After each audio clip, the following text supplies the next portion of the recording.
is Patrick Dobbs. I'm a water resources engineer at Stantec, and today I'm going to tell you about how I became an engineer and what I do as an engineer. The way I became an engineer is not exactly traditional.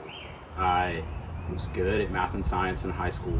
I didn't really know what I wanted to be, but I did understand the value of math and science in a career, and being able to learn new things was exciting to me.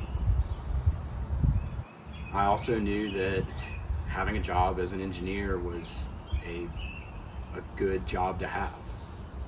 And so when I went to college, I decided to major in engineering. However, it was an odd path. I went to the University of Tennessee and I went to the College of Agriculture instead of the College of Engineering. In the College of Agriculture, there's one engineering program. And as of today, it's called Biosystems Engineering. A long time ago, before I went to college, it was called Agricultural Engineering. And there's all sorts of different names that are used now. But as I was in school learning about biosystems engineering, I found it interesting. It wasn't my passion per se, but it was cool and I enjoyed it. And it gave me the opportunity to learn just fun things about nature and practical things about life. I got to learn how air conditioners work. I got to learn the best way to thaw a frozen turkey and cook a turkey on Thanksgiving. I got to learn how to make beer cold fast.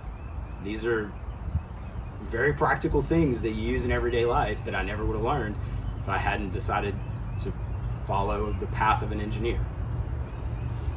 When I finished school, I got my first real job. In that job, I do the same thing that I do today, which is I answer two questions. And the questions are, when it rains a lot, how much is a lot of rain? And then what happens when it rains a lot? And the reason we answer those questions is so that we know where to build buildings and where to build houses, where it's safe to live. As civilization grow and start to live in more urban environments, we begin to disconnect from nature. And so part of that disconnect is we start looking at land differently. And we see open space as the potential for a new house or a new building. And sometimes that's not the best choice.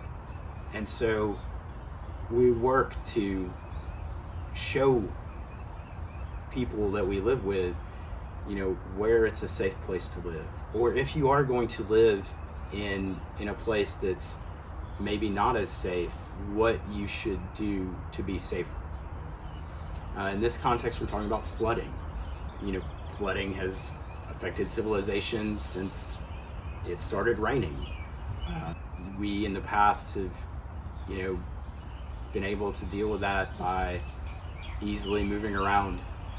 When the flood comes, being in prehistoric civilization, people were much better connected to nature and understood that there was seasonal flooding in effects. And so during one part of the year, you'd live close to the river. During another part of the year, you would live farther away from the river so that the river could swell and flood. We don't do that anymore. That's not part of our lifestyle. So it's good that we have more security in our homes, but we need to know where to build them. And so what we do is we do a lot of math and statistics and look at rainfall measurements over time. So how much did it rain, last year? How much did it rain the year before that? And we perform calculations on those to say that, here where we live in Tennessee, 7 inches of rain is a whole lot of rain that's going to make a lot of places flood. And so now that we know that is going to make a lot of places flood, we do modeling.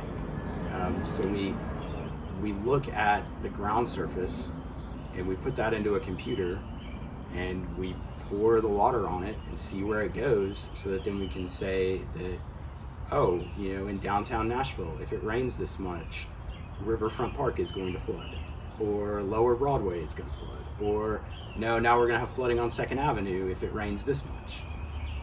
And so it's answering those questions. And there's immense value to that, because once we start answering those questions, we can start predicting and looking ahead into the future and answering questions for things that haven't happened yet. The city of Nashville and the Corps of Engineers have, within the past 5 years, developed a program where they can say, okay, we're expecting it to rain this much on this day. How does that affect the neighborhoods in, say, Bordeaux?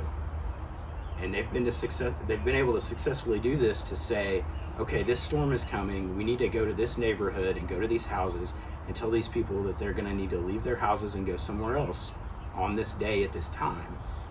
That way we're keeping everyone safe. It's a special thing to be able to do in a career, to where your focus is the safety of lives and of property, and answering questions. It's special and it's fun. Thanks for listening to this video.